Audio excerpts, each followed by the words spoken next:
கேரளா மாநிலத்தில் ஒரே நாளில் 2 இடங்களில் ஏற்பட்ட துயர சம்பவங்களில் கோயில் திருவிழாவுக்கு கொண்டுவரப்பட்ட யானைகள் மிதித்து பாகன் உட்பட 2 பேர் உயிரிழந்துள்ளனர். முதல் சம்பவம் இரிஞ்சாலைக்குடா பகுதியில் உள்ள கூடல் மாணிக்கம் கோவிலில் நடைபெற்றது. திருவிழாவிற்காக கொண்டுவரப்பட்ட காசிநாதன் என்ற யானை திடீரென மிரண்டு கட்டுப்பாட்டை இழந்தது. அதை கட்டுப்படுத்த முயன்ற பாகன் ஸ்ரீகுட்டன் மற்றும் அமல் மீது யானை தாக்கியது. பலத்த காயமடைந்த இருவரும் மருத்துவமனைக்கு கொண்டு செல்லப்பட்ட நிலையில் ஸ்ரீகுண்டான் உயிரிழந்துள்ளார். இதேபோல் ஏர்ணாகுளம் அருகே உள்ள கிடங்கூர் மகாவிஷ்ணு கோவிலின் திருவிழாவில் பார்த்தசாரதி என்ற யானை திடீரென மிரண்டு ஓடியது. அப்போது அந்த யானை லொரி டிரைவர் விஷ்ணுவை மிதித்துக் கொன்றது. மேலும் பாகன் பிரதீப் காயங்களுடன் மருத்துவமனையில் சிகிச்சை பெற்று வருகின்றார்.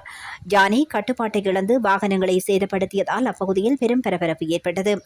போலீஸ், வனத்துறை மற்றும் அதிரடிப்படையினர் நீண்ட நேரம் போராடியும் யானையை கட்டுப்படுத்த முடியாமல் இறுதியில் மயக்க ஊசி செலுத்திய பின்னரே நிலைமை கட்டுக்குள் கொண்டுவரப்பட்டது. இந்த சம்பவங்கள் கோவில் திருவிழாக்களில் யானைகள் பயன்படுத்தும் பாதுகாப்பு குறித்து கேள்விகளை எழுப்பியுள்ளது.